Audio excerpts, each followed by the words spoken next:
Hello दोस्तों, welcome to my channel on study with career. दोस्तों, हम देखते हैं आजकल लोग इंग्लिश पढ़ तो लेते हैं पर समझ नहीं पाते। इसका मेन कारण होता है इंग्लिश को जब रीड करते हैं लोग तो जो इसमें वर्ड्स आते हैं या वर्ड मीनिंग आती है उनको सही से याद ना करना या उनको सही से ना जानना या उनको सही से ना समझ पाना। तो जो बच्चों गवर्नमेंट की तरफ से बच्चों को बुक दी जाती है, हम उस स्टोरी को रीड करते हैं और जो वर्ड्स आते हैं इन स्टोरी में हम हम उनको रीड करते हैं और उनको समझने की कोशिश करते हैं। हमारे चैनल पर जो स्टोरीज हैं वे बेहतरीन से बेहतर होंगी, जो वे गवर्नमेंट की तरफ से दी जाती है बुक, और जो बुक हम रीड करते हैं वो उसमें होते हैं। ठीक है दोस्तों, आइए इस स्टोरी को रीड करते हैं और इसमें जो वर्ड्स आते हैं आप उनको नोट डाउन कर लेना और जो भी ना समझ में आए आप मेरे को कमेंट करना। ठीक है गाइस, आइए रीड करते हैं। स्टोरी का नाम है द लिटिल फिग ट्री। ये स्टोरी बड़ी इंटरेस्टिंग होने वाली है दोस्तों, तो आप इसको तो ज़रा गौर से देखिएगा और सुनिएगा। ठीक है दोस्तों, आइए पढ़ते हैं, रीड करते हैं। Shetty the magician was written home when all of a sudden it बेगन टू रेन। यहाँ से यहाँ तक हमने रीड करा। इसका मतलब है एक शेटी नाम का एक आदमी है, एक जादूगर है। वो क्या कर रहा है, वो अपने घर की तरफ वापस जा रहा है। कोई शो करा होगा या कहीं कुछ करा होगा उसने। ठीक है दोस्तों, तो वो अपनी तरफ अपने घर की ओर जा रहा था तो अचानक से क्या हुई, बारिश होने लगी। ठीक है दोस्तों, आइए रीड करते हैं। रेनेट हैवली शेट्टी looked around for shelter and show a pretty little fir tree. जब उसने देखा कि भारी भरकम बारिश हो रही है, चारों तरफ देखा, उसे कोई जन नहीं आया, तो एक क्या देवदार का पेड़ नजर आया उसे। ठीक है दोस्तों, he run towards it has fast has as as fast as he could। वो जोर से दौड़ा। ठीक है दोस्तों, जल्दी से दौड़ा। soon the rain stopped। Shetty was happy that he did not get wet। तो वो बहुत खुश था, क्यों? क्योंकि वो भीगा नहीं था।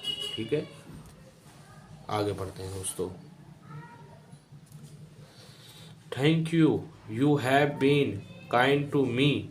I would like to reward you। Ask for 4 wishes।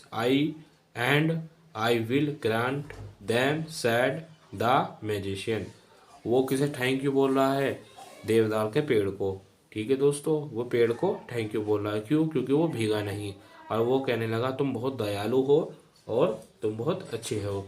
तो उसने उससे कहा कि मैं तुम्हें कुछ विशेष के लिए कहता हूँ। उसने 4 विशेष के लिए पेड़ से कहा और पेड़ ने उसे 4 विशेष के बारे में बताया।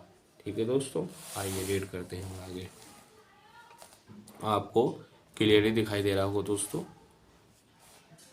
हाँ, ठीक है, आगे रीड करते हैं। The sad fig tree had leaves like needle and no birds ever made their nest on it. वो बहुत दुखी था। कौन? देवदार का पेड़, क्योंकि ना तो उसके पेड़ पे पत्तियां थी और नहीं, लीव्स का मतलब होता है पत्तियां। ठीक है दोस्तों, और नीडल का मतलब उसकी सुइयां जैसी वो की क्या थी, उसकी टहनियाँ थी। ठीक है दोस्तों, ना तो कोई बर्ड्स आती थी उसके पेड़ पर और ना कोई घोंसला बनाता था। ठीक है, और ना ही हरी भरी उस पर पत्तियाँ आती थी। तो आगे बढ़ते हैं दोस्तों। I wish I had green leaves like my other friends. उसने कहा कि मेरे और दोस्तों की तरह मेरे पास भी हरी पत्तियां आ जाएं। ठीक है दोस्तों, तो उसकी विश, उसने पहली विश उसे बताई, किसे? मैजिशियन को, जादूगर को। ठीक है दोस्तों, आगे बढ़ते हैं। Next morning it is wish was granted. Soon a god come along and at all the green leaves. Next morning हुई, अगला दिन आया तो उसने देखा उसकी विश पूरी हो गई। तो विश पूरी होने के बाद क्या हुई, एक बकरी आई। बकरी आने के बाद उसकी हरी पत्तियां वो खाने लगी। ठीक है दोस्तों, उससे वो फिर से दुखी हुआ। आइए पढ़ते हैं। Oh dear said the tree, I wish I had gold leaves as gods to not at gold leaves. उसने कहा कि मैं दुखी हूँ। क्यों? क्योंकि जो उसने फिर दूसरी विश मांगी, वो इसलिए दुखी था क्योंकि उसकी सारी पत्तियां गोट्स बकरी खा रही थी। ठीक है दोस्तों, और उसने दूसरी विश कहा कि मेरी मेरी जो पत्तियां हैं मुझे गोल्ड की चाहिए। ठीक है दोस्तों, तो वो खुश हो गया दोबारा, उसकी विश दोबारा पूरी हो गई। आइए रीड करते हैं।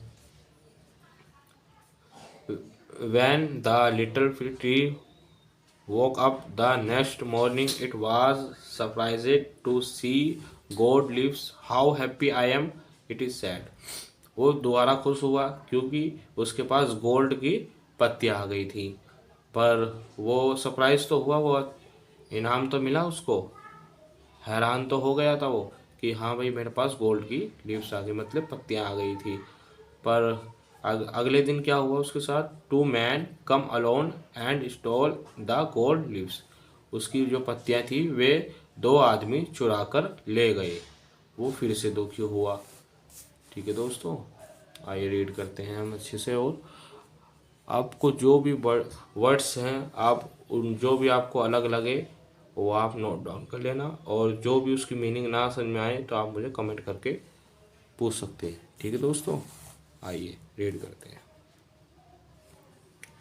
I wish I had glass leaves instant man to not steal glass lives.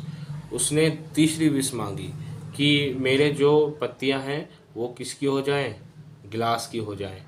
ठीक है दोस्तों, द नेक्स्ट, किससे मांग रहा? वो मैजिशियन से, जादूगर से तीसरी विश उसने मांगी। The next day it is glass leaves stone in the bright sun. How happy I am, it is sad at night he wind blew who all the glass leaves broke. उसको क्या हुआ? सन में उसकी पत्तियां चमकती थी। क्यों? क्योंकि उसकी पत्तियां जो थी गिलास की थी। ठीक है दोस्तों, पर जब नाइट होती तो उसकी पत्तियां पूरी टूट जाती। ठीक है दोस्तों, टूट जाती। टूट जाती, ब्रोक का मतलब होता है टूटना, और ब्लू का मतलब विस्फोट, मतलब टूट जाती पूरी की तरह। ठीक है, वो दिन में तो चमकती और रात को वो टूट जाती, तो वो इस चीज़ से भी दुखी था। आइए आगे बढ़ते हैं। आपको क्लियरली दिखाई दे रहा होगा। आप मेरी वॉइस पर ध्यान दीजिए, जो मैं जो वर्ड्स बोल रहा हूँ आप उनको समझिएगा। ठीक है दोस्तों, आप बुक को कई वर्ड्स ना दिखाई दे या मिसमैच हो जाएं तो आप मेरे वॉइस को ज़्यादा ध्यान दीजिएगा। ठीक है। ओ dear said the fig tree, I like my old needle like leaves best, for gods do not add them, no man can steal them, the wind will do them no harm। उसने कहा, हमने यहाँ से यहाँ तक read करा। उसने कहा ओ डियर, ओ जादूगर, मिस, ठीक है, ओ मेरे प्यारे जादूगर। उसने कहा कि जो मेरी प्यारी निडल जैसी, मतलब सुइयाँ जैसी टहनियाँ थी, मैं उनको पसंद करता हूँ। क्यों? क्योंकि ना तो वो पत्तियाँ बकरी खाती थी, ना चोर चुराते थे, और ना ही वे टूटती थी। ठीक है दोस्तों, आगे आगे बढ़ते हैं। The tree went to sleep. When it woke up the next morning, it had all its needle back again. अगला चौथा दिन आया। चौथा दिन आया तो नेक्स्ट मॉर्निंग हुई, क्योंकि चौथी विश थी तो चौथा दिन हो गया। ठीक है दोस्तों, अगर हर एक दिन में अलग अलग उसने विश मांगी, और वो पहले खुश हुआ और फिर बाद में दुखी हुआ। ठीक है दोस्तों, हमने यहाँ से यहाँ तक रीड करा, इसका मतलब था वो सो गया, और अगले दिन उसकी जो टहनियाँ थी फिर से निरल जैसी, निरल मतलब होता सुई, सुई जैसी हो गई थी। ठीक है, और वो क्या हुआ? Oh I never was so happy said the little fig tree. वो खुश हुआ और उसने कहा कि जिस चीज़ में जो चीज़ आपके पास है उसी में खुश रहना चाहिए। ठीक है, लिटिल फिग ट्री वो उसी में ही खुश था, क्योंकि जो नुकीली थी ना तो उन्हें कोई खा सकता था, ना कोई चुरा सकता, ना वो टूट सकती थी पर उन्हें रात अचानक से या कोई जोर ज़बरदस्ती से ही तोड़ सकता था। ठीक है दोस्तों, अब इसमें न्यू वर्ड्स हैं कुछ और आप उनको लिखना और रीड करना। ठीक है, जो उसको मतलब समझ में ना आए आप उनको समझने की कोशिश करना, आए तो आप मुझे कमेंट करना और मैं उसका मतलब बता दूंगा आपको। Pretty needles leaves gold store. ठीक है दोस्तों, ये 5 वर्ड्स हैं, आप उनको नोट डाउन करना, आप उनको लिख लेना। ठीक है, और इनको यूज़ करने की कोशिश करना। हमने स्टोरी को उसको रीड करा दोस्तों, इसका एक आपको समझने की कोशिश करी होगी आपने या नोटिस करा होगा। इसका मतलब था जो चीज़ आपके पास है आप उसका सम्मान करें, उसकी अहमियत समझें। क्यों? क्योंकि दोस्तों जो चीज़ आपके पास है वो क्या पता किसी के पास ना हो। ठीक है, तो आप जो चीज़ आपके पास है आप उसका सम्मान करें और उसकी अहमियत समझें। ठीक है दोस्तों, ये एक मोटिवेशन समझ सकते हो आप स्टोरी को और इससे आप कुछ सीख सकते हो। ठीक है, अब आपकी मर्ज़ी, आप सब्सक्राइब करो, लाइक करो एंड आप शेयर ज़रूर करना, क्योंकि जो आप शेयर करोगे तो आपके जितने फ्रेंड सर्कल हैं या रिलेटिव हैं तो आपके जिनके भी पास जाएगी वीडियो वे कुछ ना कुछ सीखेंगे और आपका भी प्रॉफिट होगा, क्योंकि उनका भी। क्यों? क्योंकि आप उनकी हेल्प कर रहे हो और वे कुछ सीख रहे हैं। ठीक है दोस्तों, आइए आइए, ये स्टोरी यहीं तक की थी, हम नेक्स्ट पार्ट बहुत जल्दी लेकर आएंगे। ठीक है दोस्तों, आपका सपोर्ट बना रहे।